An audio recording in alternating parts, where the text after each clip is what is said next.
સમાચાર સવારમાં આપનું સ્વાગત છે। આજના તાજા અને મહત્વપૂર્ણ સમાચારો પર એક નજર કરીએ તે પહેલા ચેનલને સબસ્ક્રાઇબ કરી લો। 7 દિવસ આ જિલ્લામાં વરસાદી એલર્ટ। હાલ રાજ્યમાં સાર્વત્રિક વરસાદ વરસી રહ્યો છે, ત્યારે હવામાન વિભાગ દ્વારા આગામી 7 દિવસ હળવાથી મધ્યમ વરસાદની આગાહી કરવામાં આવી છે। કચ્છ, સાબરકાંઠામાં અતિભારે વરસાદની આગાહીના પગલે રેડ એલર્ટ આપવામાં આવ્યું છે, ત્યારે અરવલ્લી અને મહીસાગર જિલ્લા માટે ઓરેન્જ એલર્ટ તો બનાસકાંઠા, પાટણ, મહેસાણા, ગાંધીનગર, ખેડા, પંચમહાલ, દાહોદ, અમદાવાદ, સુરેન્દ્રનગર અને મોરબીમાં યલો એલર્ટ અપાયું છે। છેલ્લા 24 કલાકમાં 226 તાલુકામાં મેઘમહેર। રાજ્યમાં સાર્વત્રિક વરસાદ વરસી રહ્યો છે। રાજ્યના 226 તાલુકામાં નોંધપાત્ર વરસાદ થયો હતો, જેમાં સૌથી વધુ જૂનાગઢ જિલ્લાના મેંદરડા તાલુકામાં 13.31 ઇંચ વરસાદ નોંધાયો છે, જે બાદ કેશોદમાં 11 ઇંચથી વધુ વરસાદ નોંધાયો છે। આ ઉપરાંત વંથલીમાં પણ 10.39 ઇંચ વરસાદ નોંધાયો છે, જ્યારે પોરબંદર શહેરમાં 10.24 ઇંચ વરસાદ નોંધાયો હતો। આ સાથે નવસારીના ગણદેવીમાં 9.21 ઇંચ વરસાદ નોંધાયો હતો। શાળામાં હિન્દુ રહેશે અથવા મુસ્લિમ? અમદાવાદ શહેરની સેવન્થ ડે સ્કૂલમાં વિદ્યાર્થીની મોત મામલે વાલીઓએ હોબાળો કર્યો છે। વાલીઓએ કહી રહ્યા છે કે શાળામાં હિન્દુ રહેશે અથવા મુસ્લિમ, અમારા બાળકોની સલામતી જોઈએ છે। શાળામાં હિન્દુઓના કોઈ તહેવાર ઉજવવામાં આવતી નથી। 100 બાળકોમાં 80 બાળકો મુસ્લિમ સમુદાયના છે। અમારા બાળકો વિરુદ્ધ કાવતરા ઘડવામાં આવે છે। ભારત અને ચીન વચ્ચે મોટો કરાર, બોર્ડર પર શાંતિ જાળવવા સહમતિ। ભારત અને ચીન વચ્ચે બોર્ડર મેનેજમેન્ટ અને નિયંત્રણ અંગે એક નવા કરાર પર હસ્તાક્ષર કરવામાં આવ્યા છે। ચીનના વિદેશ મંત્રાલયે આની જાણકારી આપી છે। ચીનના વિદેશ મંત્રી વાંગ યીની તાજેતરની નવી દિલ્હી મુલાકાત દરમિયાન આ કરાર પર સહમતિ સધાઈ હતી। બંને દેશો સરહદી વિસ્તારોમાં શાંતિ અને સ્થિરતા જાળવવા, સંવાદ ફરી શરૂ કરવા અને સંવેદનશીલ મુદ્દાઓને યોગ્ય રીતે ઉકેલવા માટે સહમત થયા છે। ઓનલાઈન સટ્ટો હવે ગુનો ગણાશે। દેશમાં હવે ઓનલાઈન સટ્ટાબાજી એક દંડનીય ગુનો ગણાશે, કારણ કે લોકસભામાં ઓનલાઈન ગેમિંગ બિલ પસાર કરવામાં આવ્યું છે। આ બિલ સટ્ટાકીય પ્રવૃત્તિને પ્રોત્સાહન આપતી ગેમ્સ પર પ્રતિબંધ મૂકશે। આ ઉપરાંત પ્લેટફોર્મ માટે કેવાયસી અને ડેટા પ્રોટેક્શન નિયમો ફરજિયાત બનશે। સગીરો માટે સમય મર્યાદા અને પેરેન્ટલ કંટ્રોલ પણ અનિવાર્ય રહેશે। એપ્સનો પ્રચાર કરતા સેલેબ્સ સામે કાર્યવાહી કરવામાં આવશે। 5 તાલુકાઓમાં 13 ઇંચથી વધુ વરસાદ। રાજ્યમાં છેલ્લા 24 કલાક દરમિયાન 5 તાલુકાઓમાં 13 ઇંચ સુધી વરસાદ નોંધાયો છે, જેમાં જૂનાગઢ જિલ્લાના મેંદરડા, કેશોદ તાલુકામાં, વંથલી, પોરબંદર જિલ્લાના પોરબંદર તાલુકા અને નવસારી જિલ્લાના ગણદેવી તાલુકાનો સમાવેશ થાય છે। સાર્વત્રિક વરસાદના પરિણામે રાજ્યની જીવાદોરી સમાન સરદાર સરોવર ડેમ 79% ભરાયેલો છે। સરદાર સરોવર સિવાય રાજ્યના કુલ 206 ડેમમાંથી 55 ડેમ 100% ભરાયેલા છે। રાજકોટમાં એફએસએસએઆઈની રેડમાં 35 લાખનું નકલી ઘી જપ્ત। એફએસએસએઆઈ દ્વારા રાજકોટની મેસર્સ કોરોવા મિલ્ક પ્રોડક્ટ ડેરી પર ઓચિંતી રેડ કરવામાં આવી હતી, જેમાંથી ₹35 લાખના ભેળસેળયુક્ત 6500 કિલોગ્રામ ઘી જપ્ત કરવામાં આવ્યું છે। નમૂનાઓ લેબોરેટરીમાં મોકલવામાં આવ્યા છે અને રિપોર્ટ બાદ કાયદેસરની કાર્યવાહી કરવામાં આવશે। આ કારણે ઘી ખાનારા લોકોમાં ચિંતા વધી છે। અસલી ઘી ઝડપથી પીગળે છે, સુગંધ ફેલાવે અને કોઈ કણ ન છોડે, જે તેની ઓળખ છે।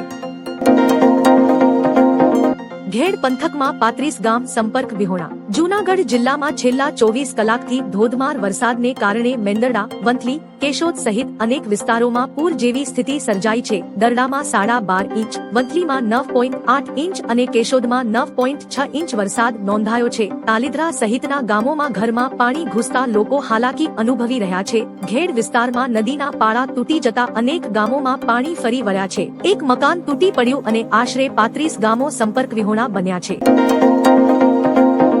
આગાહી, 72 કલાક ભારે। હવામાન નિષ્ણાંત અંબાલાલ પટેલ દ્વારા આગામી 72 કલાક માટે ભારે વરસાદની આગાહી કરવામાં આવી છે। તેમની આગાહી અનુસાર રાજ્યના અનેક વિસ્તારોમાં ભારે પવન ફૂંકાઈ શકે છે અને દક્ષિણ ગુજરાત તથા સૌરાષ્ટ્રના દક્ષિણ ભાગમાં વરસાદનું જોર રહેશે। નર્મદા અને સાબરમતી નદીઓ બેકાંઠે થવાની શક્યતા છે, જ્યારે મહેસાણામાં પૂરની સ્થિતિ સર્જાઈ શકે છે। આજથી અમદાવાદ અને ગાંધીનગરમાં મુશળધાર વરસાદ પડી શકે છે। અમદાવાદ સેવન્થ ડે સ્કૂલમાં ધોરણ 8ના વિદ્યાર્થીએ ધોરણ 10ની વિદ્યાર્થીની હત્યા કરી. અમદાવાદના ખોખરામાં આવેલી સેવન્થ ડે સ્કૂલમાં અતિ ગંભીર ઘટના બની છે. શાળા છૂટવાના સમયે ધક્કા મુક્કી જેવી સામાન્ય બાબતને લઈને ધોરણ 8ના એક વિદ્યાર્થીએ ધોરણ 10ના વિદ્યાર્થીને સાયન્સના સાધનના ઘા ઝીંકી દીધા, જેના કારણે તેનું હોસ્પિટલમાં મોત થયું છે. પોલીસે હત્યાનો ગુનો દાખલ કરીને સગીર આરોપીની અટકાયત કરી છે. હુમલો કરનાર વિદ્યાર્થી વિરુદ્ધ અગાઉ પણ શાળામાં ફરિયાદો મળી હતી. મેંદરડામાં 5 કલાકમાં 12.5 ઇંચ વરસાદ. જૂનાગઢ જિલ્લાના મેંદરડામાં માત્ર 5 કલાકમાં 12.5 ઇંચ જેટલો ભારે વરસાદ પડ્યો છે, જેના કારણે આખો પંથક જળબંબાકાર થયો. મધુવતી, મેઘલ અને બંદૂકીઓ નદીઓમાં ઘોડાપૂર આવ્યા હતા, તો બીજી બાજુ વંથલીમાં 5 ઇંચથી વધુ અને કેશોદમાં 4 ઇંચથી વધુ વરસાદ નોંધાયો. ભાવનગરના મહુવામાં 4.73 ઇંચ તથા ગીર સોમનાથના તલાલામાં 4 ઇંચથી વધુ વરસાદ પડ્યો હતો.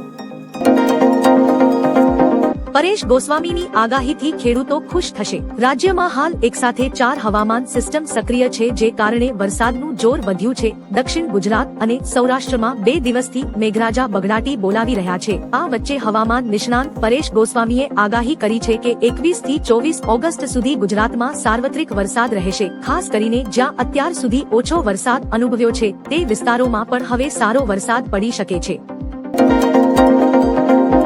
દેવભૂમિ દ્વારકા જિલ્લામાં 11 ઇંચ વરસાદ. ગુજરાતના અનેક વિસ્તારોમાં છેલ્લા 24 કલાકમાં ભારે વરસાદ થયો છે, ખાસ કરીને સૌરાષ્ટ્રના દરિયાકાંઠા વિસ્તારોમાં. દેવભૂમિ દ્વારકામાં રાજ્યમાં સૌથી વધુ 11 ઇંચ વરસાદ પડ્યો છે. કલ્યાણપુરમાં 11.5 ઇંચ અને દ્વારકામાં 6 ઇંચ જેટલો વરસાદ નોંધાયો. પોરબંદરમાં 4 ઇંચ, માંગરોળમાં 3.74 ઇંચ, સૂત્રાપાડામાં 3.35 ઇંચ અને જાફરાબાદમાં 3.7 ઇંચ વરસાદ પડ્યો છે. ભારે વરસાદથી લોકોમાં રાહત અને કેટલીક જગ્યાએ મુશ્કેલી ઊભી થઈ છે.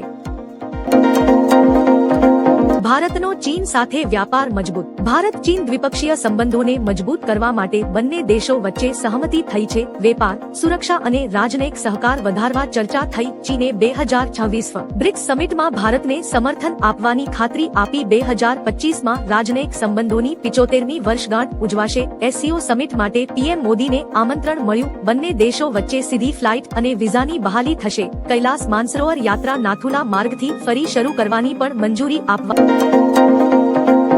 53 તાલુકામાં ભારે વરસાદ. હવામાન વિભાગની ભારે વરસાદની આગાહી વચ્ચે ગઈકાલે રાજ્યમાં 4 વાગ્યા સુધીમાં 53 તાલુકામાં વરસાદ નોંધાયો છે, જેમાં સૌથી વધુ વરસાદ દ્વારકામાં 5.35 ઇંચ નોંધાયો છે.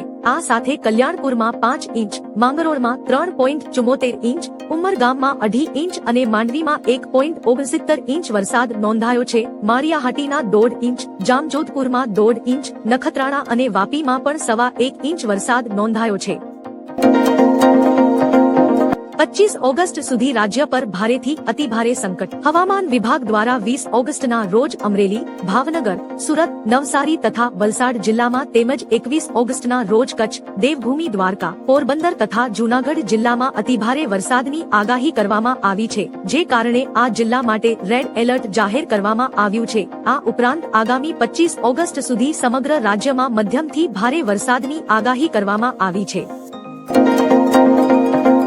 આરોગ્ય વિભાગે 700 કિલો અખાદ્ય જથ્થાનો નાશ કર્યો. રાજકોટના લોકમેળામાં આરોગ્ય વિભાગે કડક કાર્યવાહી કરી 5 દિવસમાં 700 કિલોથી વધુ અખાદ્ય ખોરાકનો નાશ કર્યો છે. બટેટા, બરફ, ચટણી, વાસી ઢોકળા, ખીર, ખીચા અને કલરયુક્ત ખોરાકનો નાશ કરાયો છે. વધુ વખત વપરાયેલા તેલના ઉપયોગ સામે પગલાં લેવાયા. 40 થી વધુ ખાણીપીણીના વેપારીઓને નોટિસ ફટકારવામાં આવી. લોકોના આરોગ્ય સાથે ચેડા કરનાર વેપારીઓ સામે આરોગ્ય વિભાગે દરોડા પાડ્યા હતા. સૂત્રાપાડામાં 24 કલાકમાં 11 ઇંચ વરસાદ. ગીર સોમનાથમાં મેઘરાજાની જોરદાર એન્ટ્રી જોવા મળી છે. સૂત્રાપાડામાં વહેલી સવારે 2 કલાકમાં જ 5.5 ઇંચ વરસાદ વરસતા અનેક વિસ્તારો જળબંબાકાર બન્યા. પ્રશ્નાવડા ગામ બેટમાં ફેરવાઈ. 30 થી વધુ ઘરોમાં પાણી ઘૂસતા પરિવારોને સ્થળાંતર કરવું પડ્યું. દુકાનોમાં પાણી ઘૂસતા વેપારીઓને ભારે નુકસાન થયું. ગીર ગઢડામાં પણ 2 કલાકમાં 5 ઇંચ વરસાદ વરસ્યો. છેલ્લા 24 કલાકમાં સૂત્રાપાડામાં 11 ઇંચથી વધુ વરસાદ નોંધાયો.